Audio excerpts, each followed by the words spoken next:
Guys, welcome back to Birmingham. Yeah, It's good to have you back. How's the UK still been so far? it's been great, man. It's been really good. Bigger and better every time. Making it your second home now, aren't you? Feels like we're coming back here a lot, right? I feel like we have no more first home. I don't know. Yeah. And you guys have got a new album coming next week, isn't it? It's coming around quick now, so you excited about it? Yeah. Wait. Can't believe it's next Finally week. here. Finish line. Yeah. Well, beginning line, I guess. Yeah. I mean, you pretty much released most of the album already. I know we've heard a lot of tracks from it. We've heard like half of it, yeah. Yeah. I mean, that's generally the way people do it nowadays. But how much of a difference has it made in terms of the engagement from the fans to kind of release most of the album? I don't know, I mean, it's cool in that we get to play, these songs live, and you get more of a reaction. The other way, you play new songs and nobody had ever heard them, and they just kind of glaze over. But at least this time we can play them, and they kind of know them a little bit. So that's cool. As far as what it does for the release, I don't really know. We'll find out once it's released. Find out next week. Yeah. But from what we've heard so far, it seems like you guys have tried to kind of push the boundaries a little bit, kind of creatively, and some different sounds in there. Would that be a fair assessment of it? I think that's How fair. do you approach the project? I don't think we made any kind of conscious decision to let's push the boundaries. I just think it's the natural progression of who we are as writers and musicians and as a band together. We just are always trying to figure out what the next thing is that we like to do, so what speaks to us is different than what used to speak to us, so it's just naturally. I know that in other interviews you've said that you had hundreds of songs to choose from for this album, so tell us about that process of kind of whittling it down to however many's on the album, 11, 12. Yeah, it's always a little tricky, when you have that many songs to pick from that you like.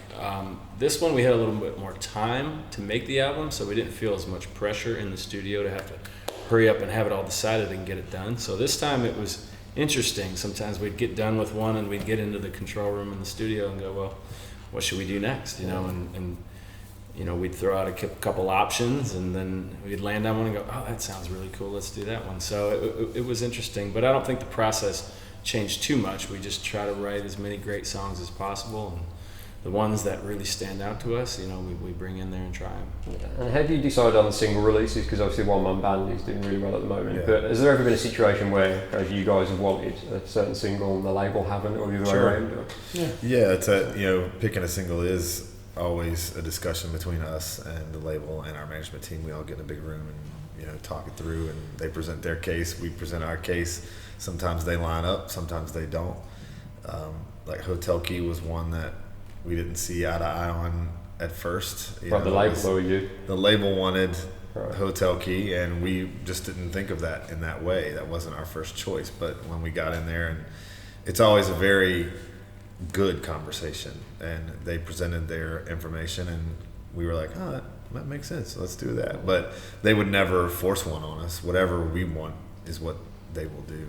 They're always supportive of us. Yeah, so what was it about One Man Band that kind of made it an instant single pick for you? Because I know the reaction from the fans especially. Yeah, I mean, we love, that's a big part of it. I mean, we loved that song from the moment we wrote it, and then it changed as we got closer to recording. The way that we originally wrote it, it sort of was a different feel. It was a more reggae kind of feel, and then it changed into this more ballady kind of love song vibe, and it really excited us. That, and then we started playing it live, and people just responded immediately to it. It was very clear that there was something special about it. And you've got a song on the album that you co-wrote with the late Andrew Duff, haven't you? Yep. Midnight Mess Around. So tell us about that one and why you felt it was an important thing to have him on the album in some way. I mean, I think we would always love to have him on. I wish he was still here to continue working with him, because he has a very unique perspective, and those songs that we've written, again, hundreds of songs with him, and luckily, hopefully, we can still dip into that pile a little bit. But it's just special to be able to include him, and I don't think we didn't do it just because it was him, but it's a great song, so it happens to have our friend on it. So. And speaking of another friend that you've got on the album, Thomas Rhett co-wrote Some People Do.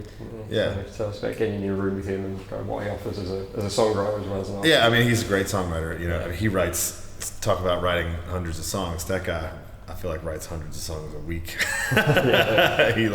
he loves it. And doesn't he like get on the bus after a show and write 3 songs a night or something? Yeah, like he's a slave driver when it comes to writing songs. But we wrote 2 songs that day, the day we wrote Some People Do, and that was the second one we wrote. But he's an insane creative force, man. It's fun to be in the room with him and write a song.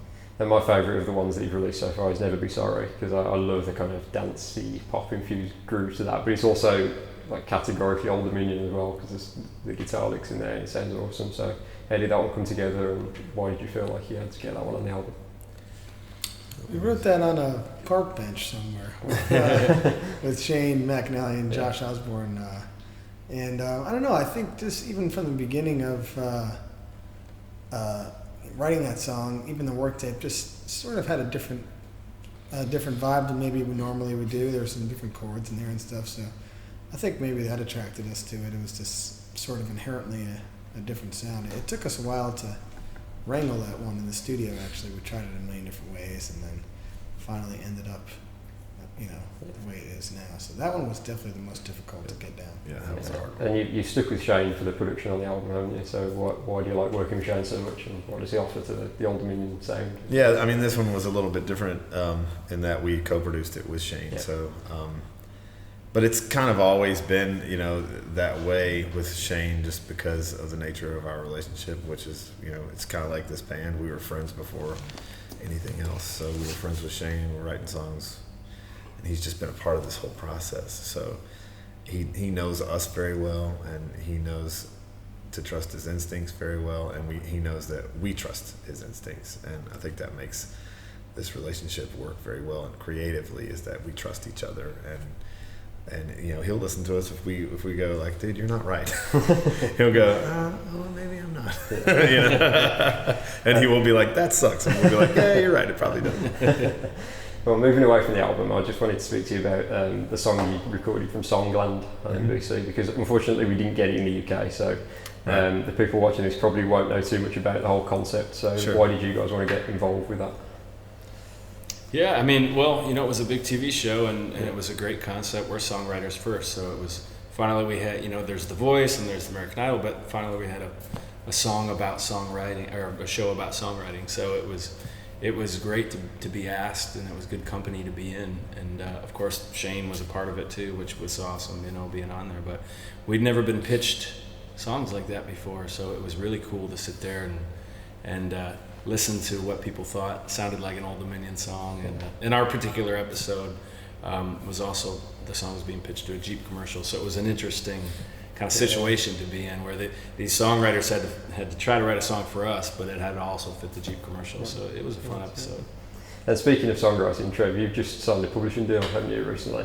Yeah. 12-6 Entertainment. Tell us about that and why that felt like a good fit for you. Yeah, it's just it's a new venture. I've been in Nashville for many years, and I've had a few different publishing deals now, and it was just presented with a good team, a good offer, and sometimes you need fresh blood, so it's new people that I'm working with, and it's a great team. So and it seemed like the right situation. So it's been awesome so far. I've been very happy.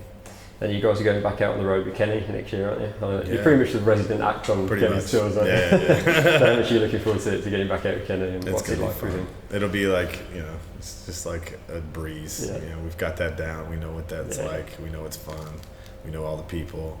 It's like coming to see your family. So we'll just breeze in there and play our set just like we usually do. Just breeze.